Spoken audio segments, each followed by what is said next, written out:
நித்யானந்தம், ஊழலுக்கு எதிரான கட்சி பாஜக மத்திய புலனாய்வு ஏஜென்சிகள் மூலமாக ஒரு தூய்மையான அரசியலை இங்க நடத்தணும், நிர்வாகத்தை நடத்தணும் அப்படிங்கிறதுல பாஜக ரொம்ப முனைப்பு காட்டுறாங்க. பிரதமர் தொடர்ந்து அதை வலியுறுத்திட்டே இருக்கிறார் எல்லா மாநிலங்கள்லையும் போகும்போது. ஆனா ஒரு வெளிப்படைத்தன்மை இல்லாத ஒரு சிஸ்டத்தை மத்திய அரசாங்கமே கொண்டு வருகிற போது, விமர்சனங்கள் வருகிற போது, எந்த அமைப்புகளுடைய, கட்சிகளுடைய, பொதுமக்களுடைய, அரசு சார்ந்த துறைகளின் கருத்துக்களை கூட மத்திய அரசு கேட்காம இப்படி தன்னிச்சையாக செயல்படுத்துவதன் மூலமாக கிடைக்கக்கூடிய பின்னடைவு தானே இந்த மாதிரியான உச்ச நீதிமன்ற தீர்ப்புகள்? அனைவருக்கும் வணக்கம்.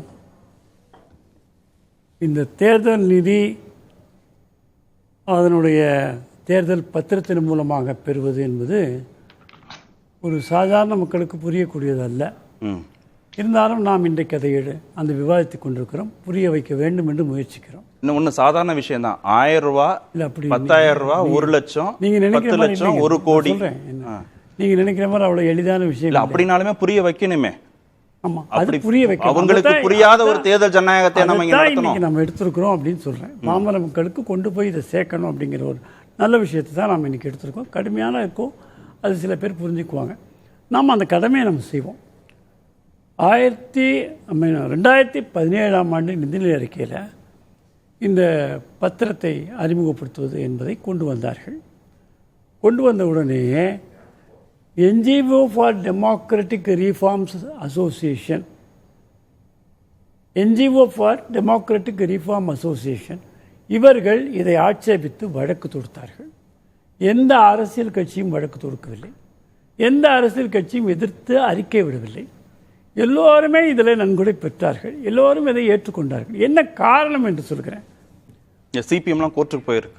என்ன காரணம்? கோர்ட்டுக்கு போனாங்க, ஏத்துக்கல, கோர்ட்டுக்கு போனாங்க. NGOs தான் கோர்ட்டுக்கு போனாங்க. அதனோட இல்ல காங்கிரஸும் கோர்ட்டுக்கு போனாங்க. காங்கிரஸ் கோர்ட்டுக்கு போயிருக்குன்னா ஃபேக்ட் தானே. கோர்ட்டுக்கு போயிருக்கு.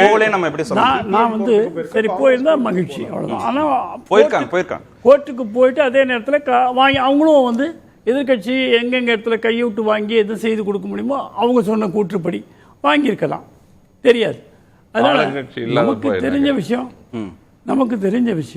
2018க்கு அப்புறம் இது அமலுக்கு வந்தது. அப்படி வசூல் நடைபெற்றது.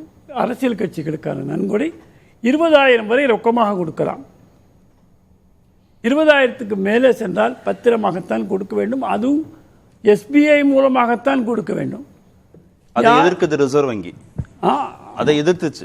ஆமா, அந்த அதிகாரம் எங்க கிட்ட தான் இருக்கணும், SBIக்கு கொடுக்க கூடாதுன்னு. SBI கொடுத்தாலும் கூட SBI யாருக்கு கட்டுப்படுது? கொடுத்தாலும் கூட இல்ல, ரிசர்வ் வங்கி எதிர்க்குது இல்ல. அது எப்படி நம்ம கொடுத்தாலும் கூட நம்ம ஆக்கப்பட்ட வங்கிகள் மட்டுமல்ல, தனியார் ரிசர்வ் வங்கிக்கு தெரியாம அதை கூட்டுறவு வங்கிகள் உள்பட இல்ல, அது ரிசர்வ் வங்கிக்கு தெரியாம அதை சொல்லுது. ஆமா, அதனால தெரியும், அவர்களுடைய கட்டுப்பாட்டுக்குள்ளதான் இருக்கிறது. எனவே அவருடைய அதிகாரத்தை பிடித்து விடுவதோ அல்லது பிடிங்கி விடுவதோ என்பது கிடையாது. அவருடைய நாலேஜ், அவருடைய அறிவு கேட்டாமல் இது நடக்க முடியாது, எந்த வங்கியிலும் நடக்க முடியாது. இல்ல சார், எங்க கிட்ட நீங்க இந்த இருக்கக்கூடிய அதிகாரத்தை வாங்கி பாரத ஸ்டேட் வங்கி கிட்ட கொடுக்கறது தவறுன்னு ரிசர்வ் வங்கி சொன்ன பிறகு எல்லாமும் மத்திய அரசு கண்ட்ரோல்ல தான் இருக்குன்னா நம்ம எதுக்காக தேர்தல் ஆணையம், எதற்காக நீதிமன்றம், எதுக்காக ரிசர்வ் வங்கின்னு தனித்தனி அமைப்புகளை வச்சு கருத்து கேட்கணும்? சட்ட ஆணையத்திற்கு தேர்தல் ஆணையம் கடிதம் எழுதுது, இதை செயல்படுத்தக்கூடாதுன்னு கடிதம் எழுதுது. அப்ப ஏன் இத்தனை அமைப்புகளை நம்ம வச்சு கருத்து கேட்டு ஒரு நடைமுறையை கொண்டு வரணும்னு நினைக்கிறோம்? வெளிப்படைத்தன்மைக்காக தானே கொண்டு வரோம்னு நினைக்கிறோம். இன்றைக்கு அதை பற்றி முழுமையான கருத்து சொல்வது என்பது ஒரு கருச்சிதைவு. எதற்காக இதை கொண்டு வந்தார்கள் என்ன என்பதையெல்லாம் மிக தெளிவாக அரசாங்கம் சொல்ல கடமைப்பட்டிருக்கிறது. எல்லா கட்சிகளும் அதில் பெற்றிருக்கிறது என்பதுதான் நியாயமான ஒன்று. எனவே எல்லா கட்சியும் நீங்க ஒரு சிஸ்டத்தை இல்ல என்னன்னா, நீங்களும் ராமசாமி மையப்பனும் என்ன சொல்றீங்கன்னா, ஒரு சிஸ்டத்தை கொண்டு வந்துருவோம், அந்த சிஸ்டம்ல பிரச்சனை இருக்குன்னு வரக்கூடிய வழக்கு சார்ந்த விவரங்களை நம்ம விவாதிக்கிற போது அந்த சிஸ்டத்தின் மூலமாக கட்சிகள் பெற்ற நிதி குறித்து விவாதிங்கன்னு நீங்க விவாதத்தின் மையப்புள்ளியை நீங்க ரெண்டு பேருமே நகர்த்துறீங்க. அந்த அக்கௌண்டபிலிட்டி அந்த கட்சிகளுக்கு இருக்கு. நீங்களா ஒரு கருத்து புரிஞ்சுக்கணும். இல்ல, நீங்க ரெண்டு பேருமே அதை நோக்கி நகர்த்துறீங்க. சொல்லக்கூடிய கண்ணோட்டமே வேற. இல்ல, அவர் முடிக்கட்டும். அவர் முடிக்கட்டும். நித்யானந்தம் முடிக்கட்டும். திரு ராமசாமி முதல்ல கேள்வி என்ன பாருங்க. என்கிட்ட நீங்க கேட்ட கேள்வி எதிர்க்கட்சிகள் கூடுற கூற்றுக்கு என்ன பதில்? நீங்க அப்ப எதிர்க்கட்சிகள்னா சிபிஎம் கோர்ட் போயிருக்கு சார். சிபிஎம் கோர்ட்டுக்கு மன்னிக்கணும் போயிருக்கு, சார், அந்த கட்சிகள் ரெக்கார்டிங் விவாதிச்சிருக்காங்க. பண்ணுங்க. மன்னிக்கணும் சார், இல்ல நீங்க நான் பண்ணது தப்புன்னு சொல்றீங்க.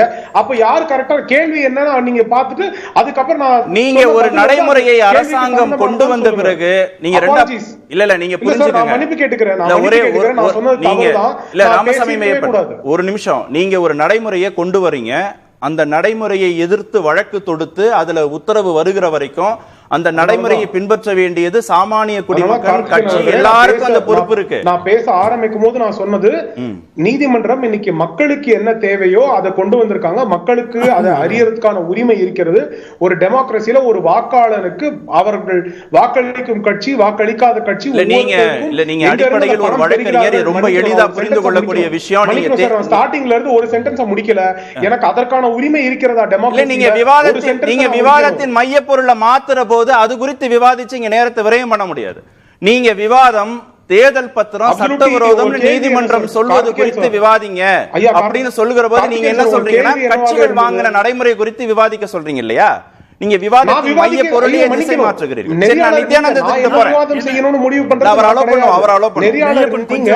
என்னோட கேள்வி, எனக்கு கொடுக்கப்பட்ட கேள்வி என்ன அப்படின்றத மட்டும் தான் நான் சொன்னேன். நான் மறுபடியும் நான் தெளிவு பண்ணிக்கிறது இதுதான். என்னோட ஸ்டேட்மெண்ட் வந்து நான் இந்த மாதிரி திசை திருப்புறேன்னு சொன்னீங்க, நான் திரும்பி என் ஸ்டேட்மெண்ட்டை கிளாரிஃபை பண்றேன். என் ஸ்டேட்மெண்ட் உச்சநீதிமன்றம் இன்னைக்கு கொடுத்த தீர்ப்பு மக்களுக்கு ஏற்ற தீர்ப்பு. ஒரு வாக்காளனுக்கு ஒவ்வொரு கட்சியும் எங்க இருந்து அவர்கள் பணத்தை பெறுகிறார்கள், எவ்வாறு அந்த பணத்தை செயல்படுத்துகிறார்கள் தெரியும் சார். எல்லாருக்கும் உச்சநீதிமன்றம் கொடுத்த தீர்ப்பு எல்லாருக்கும் உகந்த தீர்ப்பு தெரியும் அப்படின்னு சொன்னேன். நீங்க அரசு கொண்டு வந்தது சரியா தப்பான்னு கேட்ட கேள்விக்கு நீங்க பதிலே சொல்ல மாட்டேன்றீங்க. சரி, அடுத்த சுற்றுல சொல்லுங்க. நான் விஷயம் தயவுசெய்து குறுக்கிடாம, யாரா இருந்தாலும் குறுக்கிட வேண்டாம், ஆதரிச்சு பேசுறவங்களும் இருந்தாலும் குறுக்கிட வேண்டாம். இப்போ இந்த 2018க்கு முன்பாக இந்த நிதி எப்படி வசூலிக்கப்பட்டது, யார் கொடுத்தார்கள், எப்படி கொடுத்தார்கள், வெள்ளை பணமாக கொடுத்தார்களா, கருப்பு பணமாக கொடுத்தார்களா, அல்லது முறையாக கொடுத்தார்களா, முறைகேடான முறையிலே நிதிகள் வந்து வெளிநாட்டில் இருந்து வந்து சேர்ந்ததா, இவைகளெல்லாம் எந்த தரவுகளும் கிடையாது. இந்த 2018 இது கொண்டு வந்த பிறகு அதுவும் கிடையாது, ஒரே முறை தானே. நான் சொல்றேன் உங்களுக்கு, அனுமதிங்க, கொஞ்சம் அனுமதிங்க. 2018 20,000 வரையும் யார் வேணா கொடுக்கலாம். அதுக்கு மேல யார் கொடுத்தாலும் அரசு வங்கியின் மூலமாகத்தான் கொடுக்க வேண்டும் என்று சொல்லும் பொழுது யார் என்று தெரியாமலும் கூட கொடுக்கலாம். அதான் நீங்க சொல்ல வரீங்க.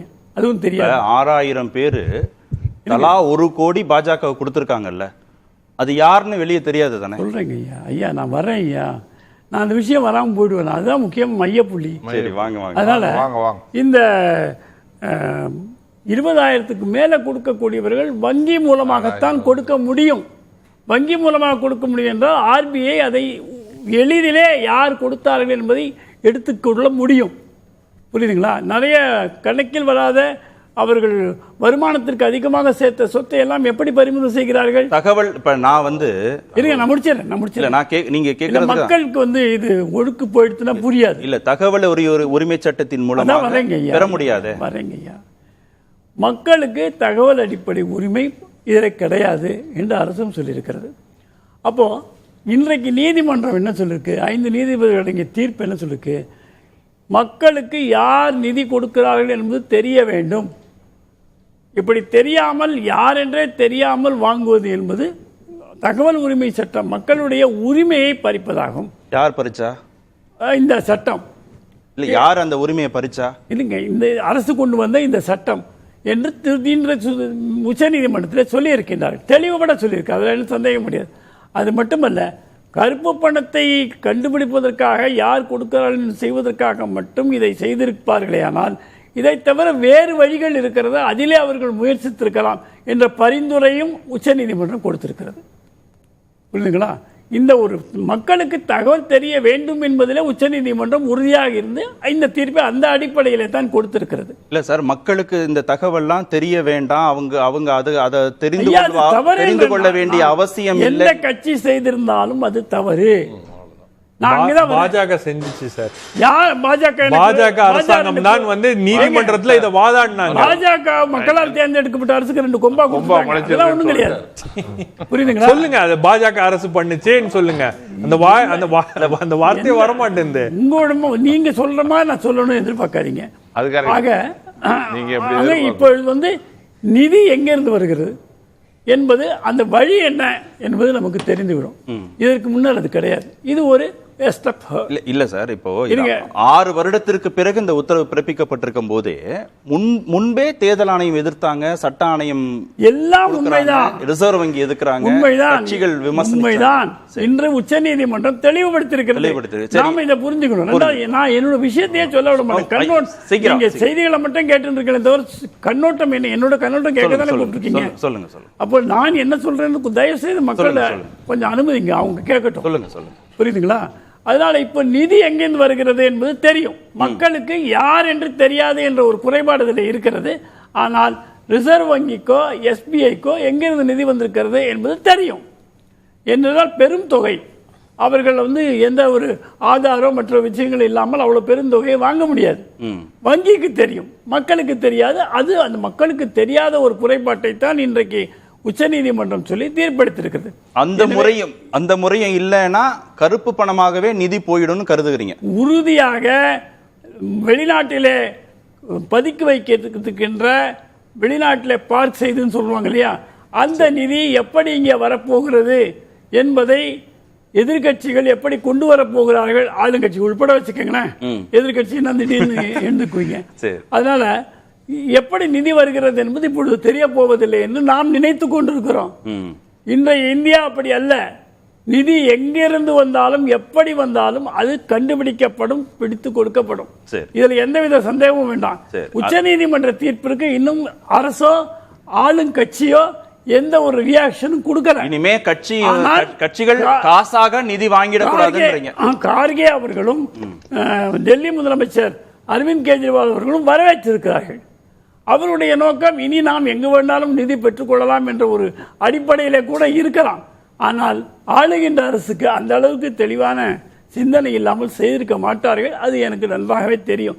எனவே இதில் உச்சநீதிமன்றம் கொடுத்த தீர்ப்பு அது அரசினுடைய பதில் என்ன. எனக்கு இவ்வளவு நேரம் நீங்க பேசினது இந்த புரிதல் உச்சநீதிமன்றத்துக்கு இல்லாமலே நீதிமன்றத்துக்கு இருக்கு. சந்திரசூடு சாதாரண ஆள், 5 பேருமே சாதாரண ஆள் இல்ல. சந்திரசூடு, சஞ்சீவ் வர்மா, கவாயி, இவங்க எல்லாம் பெரிய பெரிய ஜாம்பவான்கள். இவங்க இதை கொடுத்திருக்கிறாங்கன்னா அரசுக்கும் நீதிமன்றத்துக்கும் ஒரு புரிந்துணர்வு இல்லாமல் இருக்க முடியாது.